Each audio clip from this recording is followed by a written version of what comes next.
नमस्ते बच्चों, मैं आशा चौहान। स्वागत है आपका क्लास 8 में। बच्चों, अभी आपके पीरियोडिकल फर्स्ट एग्ज़ाम्स होने वाले हैं, तो उसके अकॉर्डिंग अपन जो एग्ज़ाम में आने वाले चैप्टर्स हैं उनका रिवीजन करते हैं। तो सबसे पहले अपन ने कविता पढ़ी थी सावन। तो सावन के जो प्रश्न उत्तर है उसका रिवीजन करके देखते हैं। जैसे लिखित के प्रश्न है, तो पहला प्रश्न है, पेड़ों से छनकर क्या गिरता है? उत्तर है, पेड़ों से छन के बूंदे गिरती है। ठीक है। दूसरा है, बादलों के हृदय में चमक रही है। कौन चमक रही है बादलों के हृदय में? तो आंसर होगा बिजली। सुख में मग्न होकर चिल्लाते हुए कौन उड़ रहे हैं? तो सुख में चिल्लाते हुए सुनहरे बगुले उड़ रहे हैं। ताड़ के पत्ते किसके समान फैले हुए हैं? ताड़ के पत्ते जो है वो पंखों के समान फैले हुए हैं। पागलों की तरह ताली बजा बजा कर कौन नाच रहा है? तो पीपल के पेड़ जो है वो नाच रहे हैं। अगला प्रश्न है प्रश्न संख्या 2 कि स्तंभ क क्वा स्तंभ ख से मिलान कीजिए। तो मेघ क्या करते हैं? बरसते हैं। बूंदे गिरती हैं। कैसे गिरती हैं?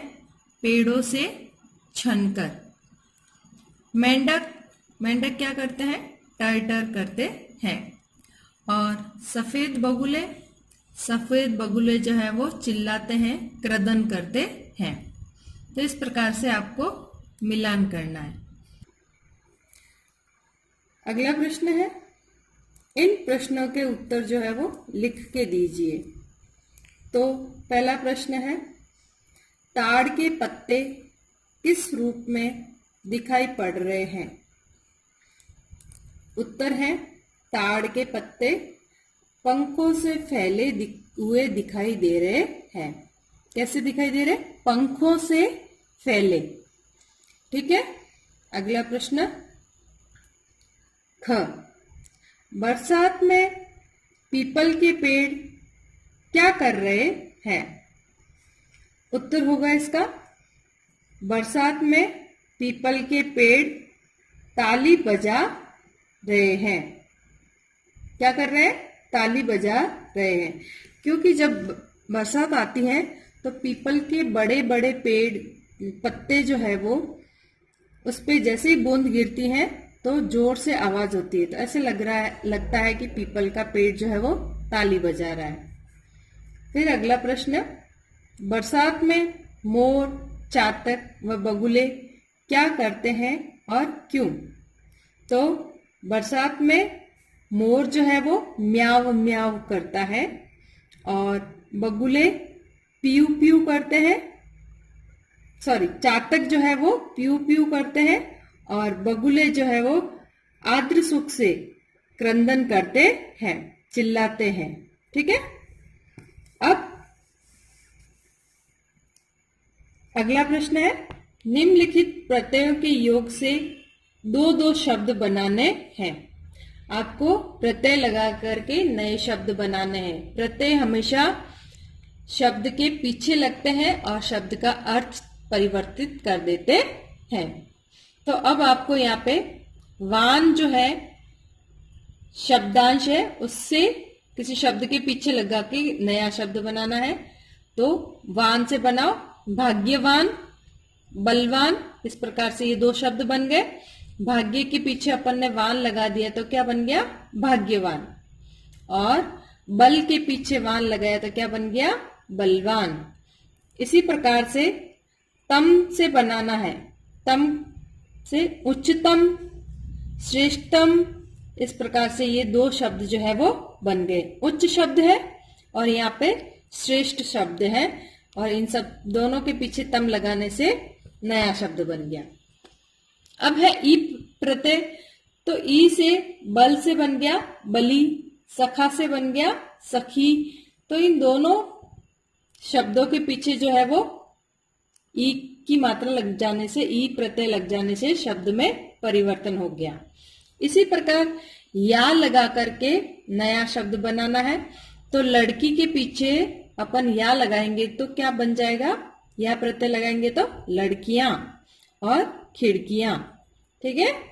इसी प्रकार दान शब्द से तो दान, कदरदान, रक्तदान, महादान, इस प्रकार से आप बहुत सारे शब्द जो है बना सकते हैं।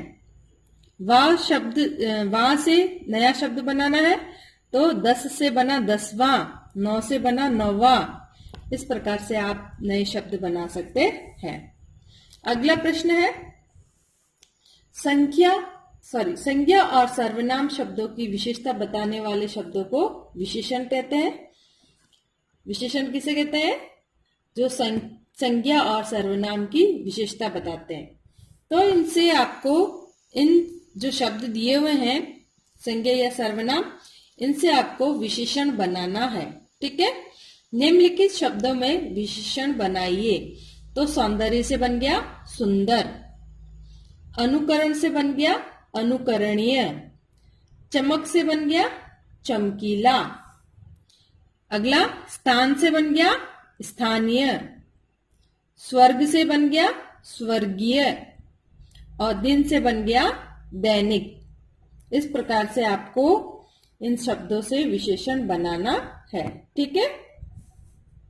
अगला है समान अर्थ का बोध कराने वाले शब्दों को पर्यायवाची शब्द कहते हैं। जो शब्द एक समान अर्थ देते हैं वो सारे शब्द जो है पर्यायवाची कहलाएंगे।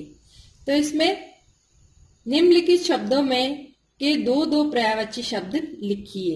आपको हर एक शब्द के दो पर्यायवाची लिखने हैं।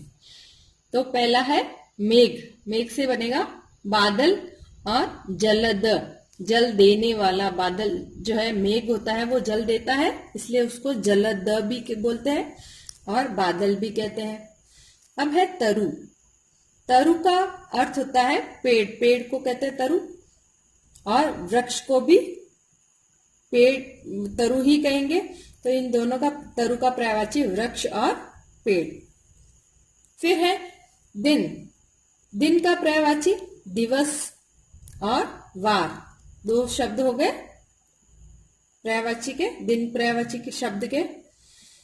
अगला है आकाश, आकाश का गगन, आसमान। फिर है तम, तम का अंधेरा, अंधकार। इस प्रकार से आप नए नए शब्द बना सकते हो।